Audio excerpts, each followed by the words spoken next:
Garp hockey named attacks in action.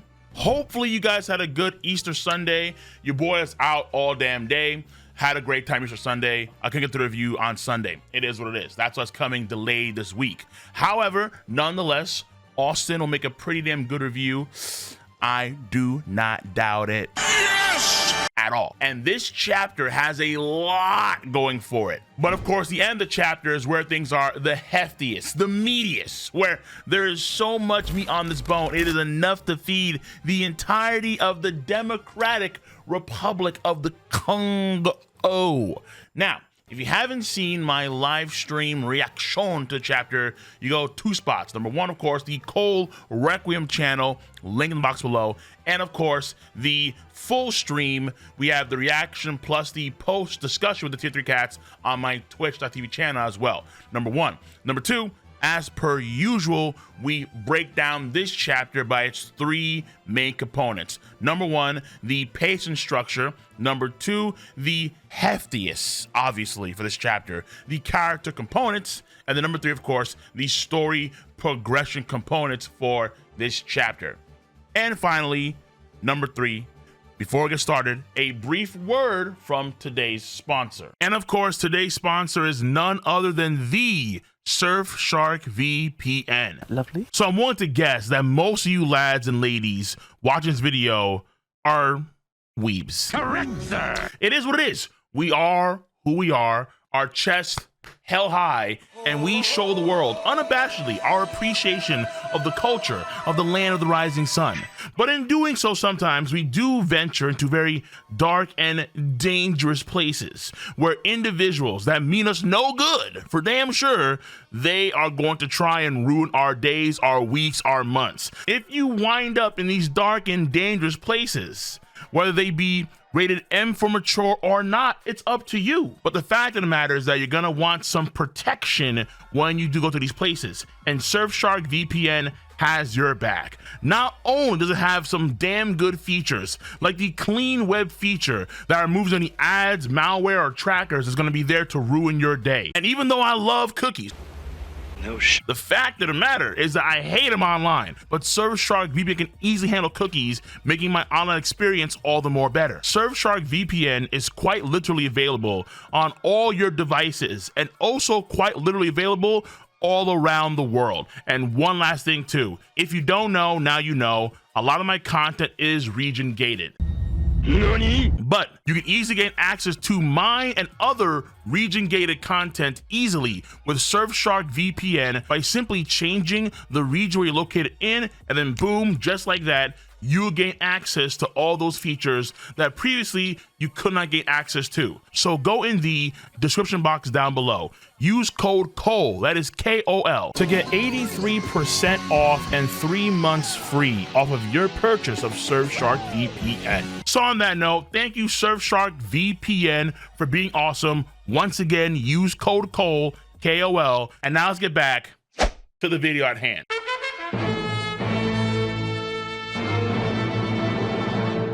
So first and foremost, the pace and chapter structure. This chapter has a total of 3 parts to it. Number one, Pirate Island, Phillip Island, leading with Kobe and one shift to the Blackbeard Titanic captains. Number two is a Kobe flashback around the time he got captured, plus an additional flashback panel of how he escaped with Perona. That's number two. Number three is back in real time on Full Lead Island, which shifts to various sword members and of course Garp. So that is when it comes to pace and chapter structure. I think for the most part, One Piece is at its best when the pace is relatively minimal.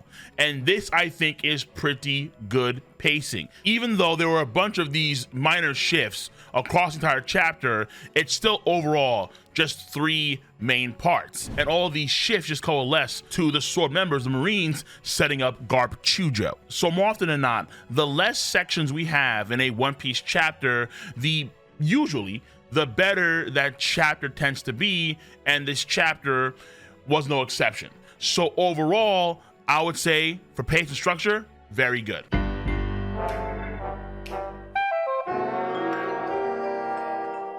Now, the character section of this video, I want to start off with Mr. Avalo Pizarro. So he is revealed to have a different power, the Isle fruit. He's an island man, which as far as I can tell, means that he is a souped up version of Pika from Dressrosa. Avalo can seemingly sense and feel all the things that are going on the island, as if the island itself, the entire island, was his own body. And according to Seed of the Rain, Avalo could just control that part of the island and capture Kobe and the slaves in no time. But in doing so, Avalo says he will cause damage to the island and then make Blackbeard mad. And because he can kind of feel what's going on with Kobe and the slaves running away, like it was itching him, then he definitely felt Garp's attack and then the chapter. So in a way, Avalo's kind of seem like Bender from Futurama when he was floating through space and he became his own planet for like an episode or two.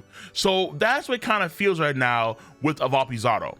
And Avalo is pretty uptight when it comes to following Blackbeard's policies about the island itself, where he's always worried about places being destroyed and pissing off Blackbeard.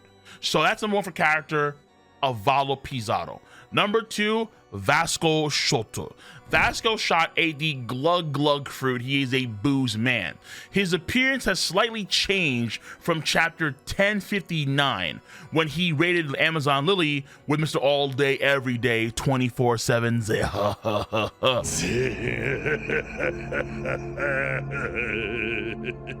His lips now are shaded a unique way, a certain way, and his Usopp nose is also shaded too, and I'm assuming likely a reddish color.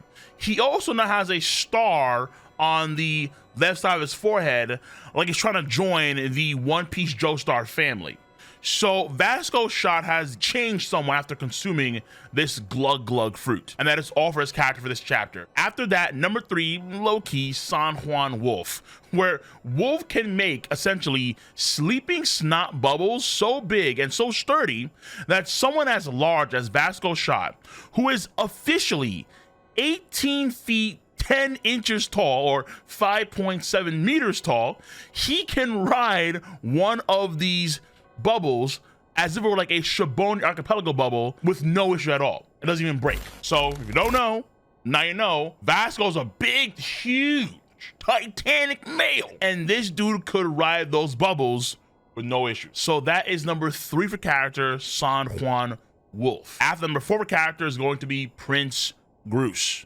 So his face, if you don't know, has kind of changed from the 966 cover story. Now you can ultimately say that we never got a good look at his face until this chapter.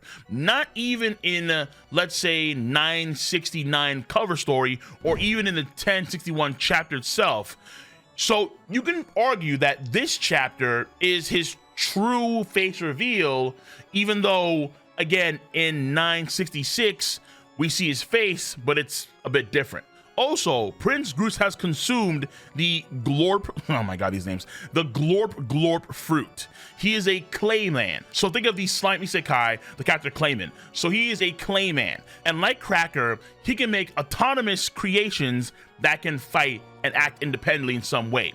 He makes these golems out of clay, and they were the same ones that we see in the Capone cover story and in chapter 1061, those big dudes. Though since we saw in this latest chapter of One Piece 1080, one of these clay guys get their head cut off, then they don't seem to be as powerful as the Cracker Biscuit soldiers, because those soldiers we see in 838 be able to actually hold their own against a Gear 4 bound man Luffy, actually block his attacks.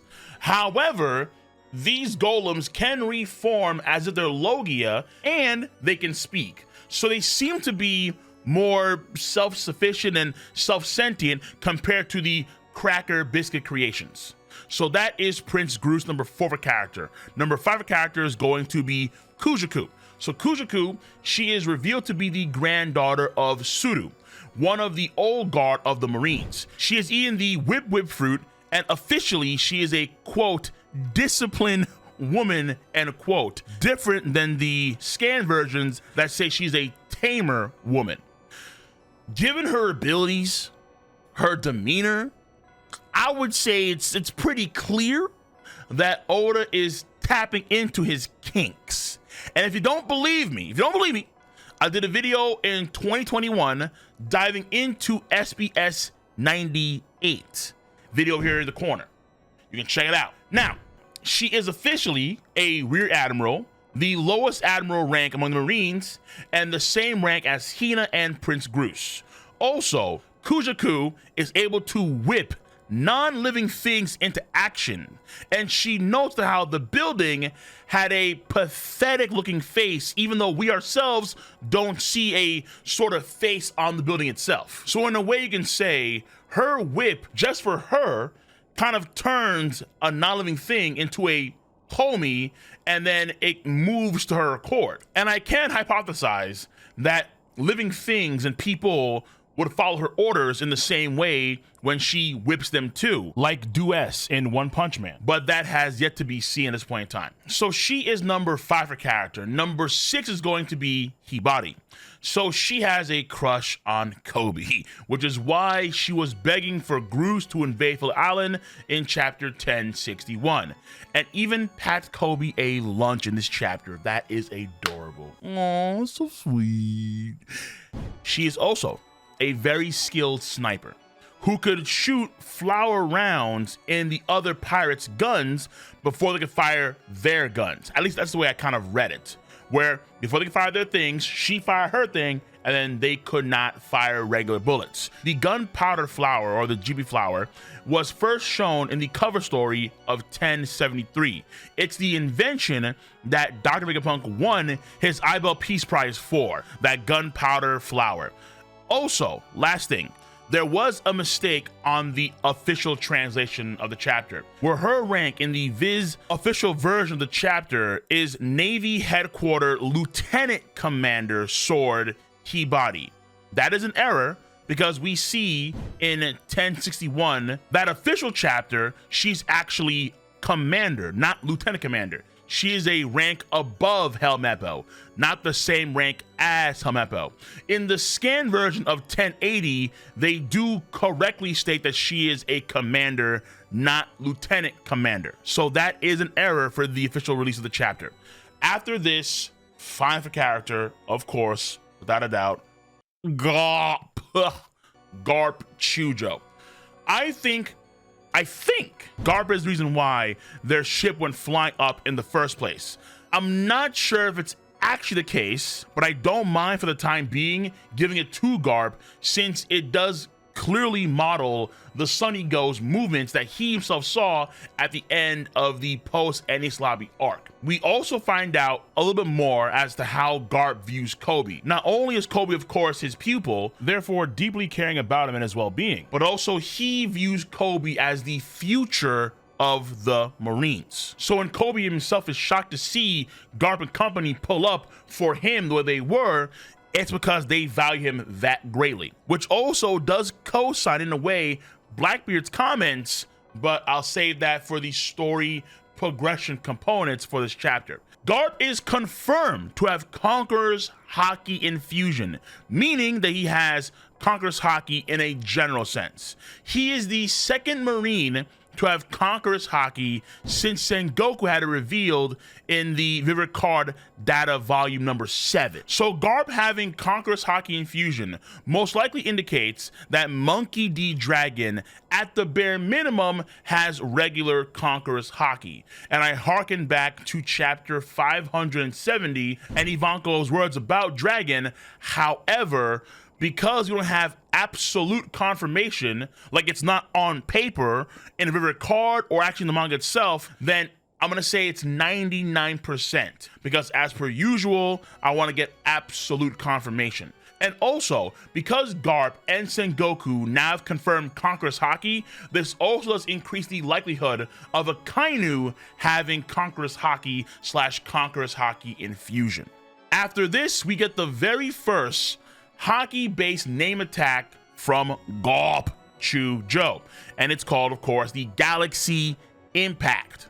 In chapter 719, When he beat Don Chinjao in the past, that attack did not have a name, but this one is named and seemingly quite powerful. The Galaxy Impact looks like a version of Sengoku Shockwave, but a range attack upscaled to that whole section of the city, plus Conqueror's Haki infusion into that attack visibly. And I say Shockwave because of the bubble-like effect that we see surround the area when he punches. It may not be a shockwave, I'm not too sure, but for the time being, I'll say it's a shockwave. And if it is a shockwave, that also means that it's doing internal damage to anything in that area. And being able to create a shockwave with raw physical might is very impressive. Very few characters in the story can do this. Like for example, Jesus Burgess in chapter 737 can do this with his Hado elbow. And in chapter 771, Sai's Dragon Drill Dragon Nail can do something similar, where after impact, it creates a massive vertical shockwave that could tear the ground apart. And we know it's a shockwave because everything that involves the Hashoken, or the 8 impact fist martial arts style, is specifically predicated on producing powerful shock waves and shockwave control. So even though all we're just seeing is a bunch of buildings get blown away, and albeit these are very large buildings, nonetheless, Conqueror's Haki infusion at its root is an attack multiplier. And this attack is likely far more powerful than the area itself that he's destroying. But how much more powerful at this point in time, it is very hard to tell. I got a video plan coming out later this week tackling how powerful this attack could be. But like I said at the beginning of the section of this chapter review, because Avalo Pizarro is the island itself, he will likely have some sort of reaction to the Galaxy Impact. So at this point in time, I do want to say that it's likely that the things I stated in the video about Shanks and Garp last month about their haki are going to happen in the very, very, very near future. And in part, you can argue already seen that because of this chapter. Hefty, very hefty when it comes to the character section of this video and for this chapter of One Piece.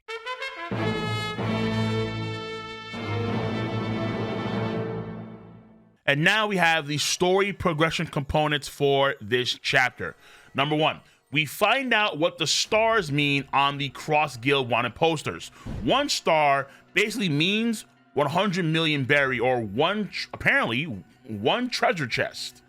Kobe is 5 stars, so he's worth 500 million berry. A normal captain is only worth 1 star. So this right here is a similar system to Dofi's system during Dressrosa, like many of us thought. However, because the guy says 1 treasure chest, it could be the case here that Dofi got that system from a pre-existing system that pirates use to gauge something or someone's worth. Maybe. Because as far as I can tell, this whole treasure chest metric of measuring value and wealth seems to be new, like brand new. That one I'm not too sure on. After this, Kobe escapes his cell with the help of Perona, who of course as a result is confirmed on the island looking for Gekko Moria, who was also confirmed alive in a cell somewhere, which is shocking to me. Kobe is freeing other slaves in the process, and he's acting as a decoy to try and save the other people, the other slaves. So Kobe, once again, displaying his superb qualities as a Marine. But in the process, we get to see Avalo's new ability in action somewhat, with the giant skull thing talking. And basically, the island itself is his body. So we get the reveal of his new ability, and of course, Vasco Shot's new ability.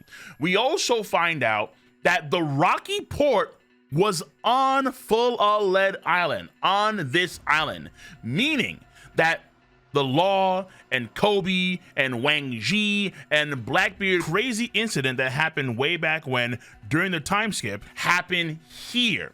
And I would say it makes it all the more likely that Wang Ji is in a cell somewhere on the island itself, just like Gekko Moria. But now we finally have some context here for the Rocky Port incident. It happened on Full Lead Island. Now the next thing here is that during the flashback Blackbeard reveals that he wants to make Pirate Island into his own official kingdom, the Blackbeard Kingdom. Now, personally, I would opt for the Zeha Kingdom, but whatever. Oda, Blackbeard Kingdom, simple, but Zeha Kingdom, you may want to sign me up. Sounds like a good place to be. However, he's using Kobe as a bargaining chip, and you would think that is it's kind of weird. No. People all over the world do love Kobe. Garp and company are willing to risk their lives on Hachinoso, Full Outlet Island, to save Kobe. And even in Film Red, there are clear indications of the people's love for Kobe around the world. So Blackbeard's play is not necessarily all that bad, because it's very, very clear that people around the world, even all the Marines, they do view Kobe in such a good light. Even Tashigi in 1061 views Kobe in such a good light. And the world government and the Marines are already losing a lot of face because of who? The Flame Emperor Sabo. With him and a few good men, they pulled up, saved their boy, and as a result, 8 kingdoms were in open revolt. If Kobe is Garp 2.0 in the sense of people around the world are viewing him as a hero, and he's in prolonged captivity and they feel like he's gonna die at some point, then it's only going to make the Navy and the world government lose even more face, therefore risking more revolts. And Blackbeard, I think, is trying to get this play going because it's relative to getting into the next reverie, meaning Blackbeard as the king of the Blackbeard Kingdom would be in proximity to Emu. Yeah, Emu is the one that sits on the true throne, therefore in a way the king of the world. And Rox D. Sebek's ambitions was not Pirate King per se, but being king of the world. And Blackbeard may be following suit, or at least trying to, in some sneaky, conniving way. After this, Kobe reveals that he is a member of SWORD to Blackbeard, and then Kuzan explains what SWORD is. They are Marines that turn in their Marine code, already submitting their resignation, so they don't need to wait for permission from the higher-ups. Kuzan calls them wildcard commandos, and the Navy don't need to assume responsibility for their actions. Easy to cut loose. This is kind of weird. I'm keeping it a stack. This is kind of weird, since it seems that SWORD, up until now, was a secret organization, a group embedded within the Marines themselves. So in 1032, Guernica, Blue Scarf, tells Drake, and I quote, "Do you think we're not aware of exactly what you are?"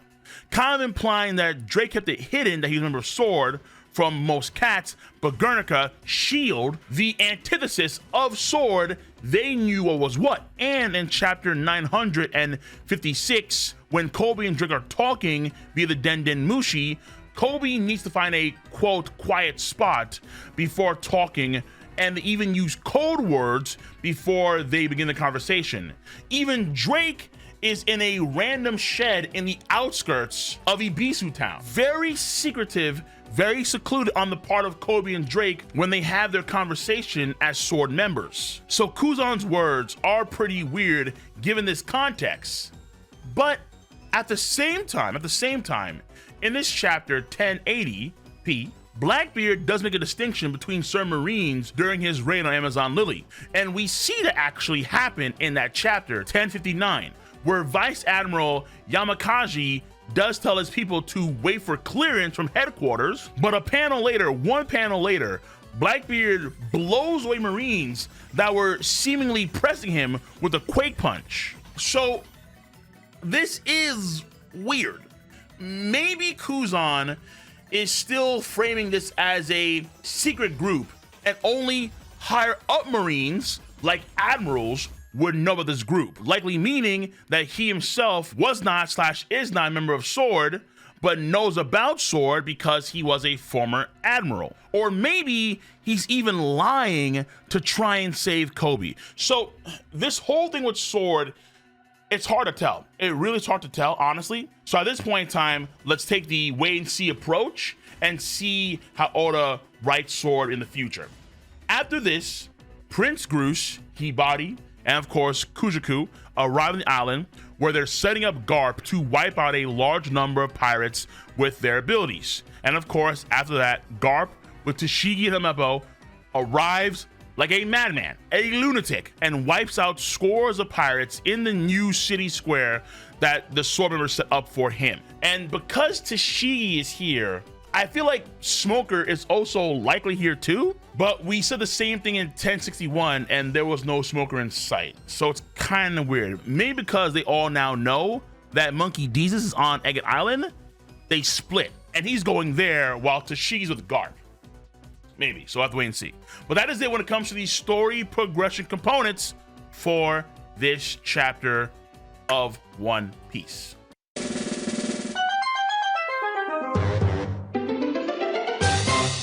Final thoughts, chapter rating. Overall, I would say this is a pretty damn strong chapter of One Piece. There are clearly very interesting things going on in the background and the foreground. And Oda is really cooking for this final saga of One Piece so far. The end of this chapter was for sure the most hype moment in this chapter, without a doubt.